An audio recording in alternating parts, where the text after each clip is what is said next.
Good morning and welcome back. Ladies and gentlemen, today is Martin Luther King Day throughout the country. It began in 1986 and I have watched it evolve to where it is today, and I hope it continues to evolve, and I make sure that my children are well aware of who this man was and what he meant to their father. He died April 4th, was assassinated at the age of only 39.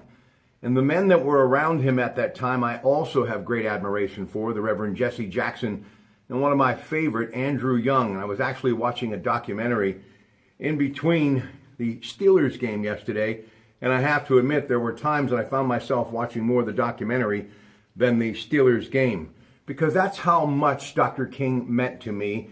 I think back about being a young white child in the late 60s and affected by many things, and I knew who Dr. King was because I had heard many of his speeches, I saw many of his interviews, and I just knew there was something different about him, something that I really respected and idolized, a man that really spoke of peace and a better way in our country.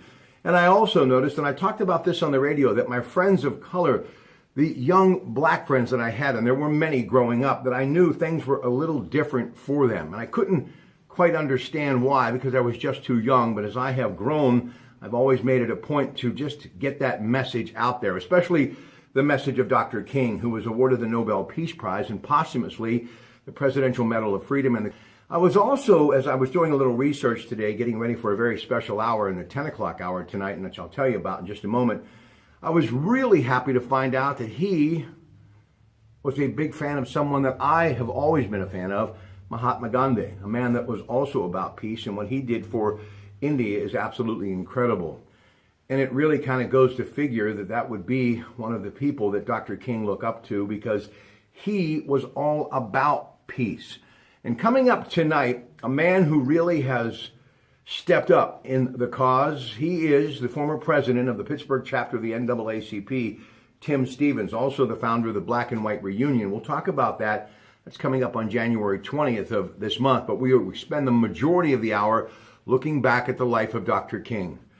So what have we learned all of these years later, the death of Dr. King? Believe it or not, coming up on the 50th anniversary of that tragic day in Memphis on April the 4th, 1968. Sometimes I wonder, because I look at the headlines, and yes, we talk about racism in America quite a bit on my radio show, and I just hope somehow, some way, the world will find a way to turn back the hands of time today and listen to some of those speeches and embrace the message of a man who gave his life so people could just learn to live together in this melting pot that we call the United States, but also worldwide.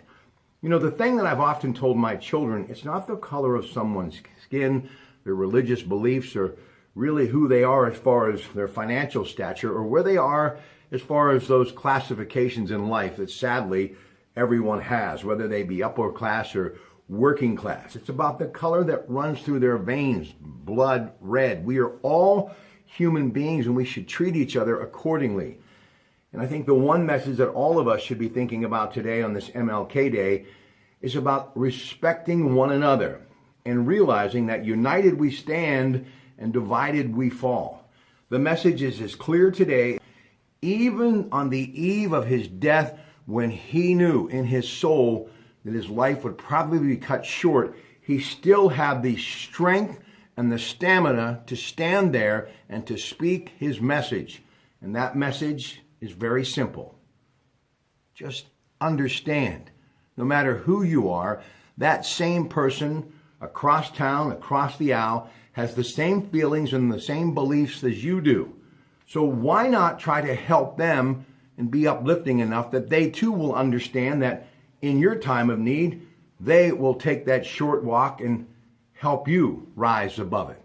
Because in the end, we all end up in the same place. So while we're here on this earth, let's make the most of it.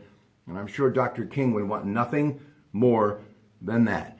Please join me tonight for Tim Stevens in the 10 o'clock hour as we look back at the life of Dr. Martin Luther King on Pratte Monday night on News Radio 1020 KDKA.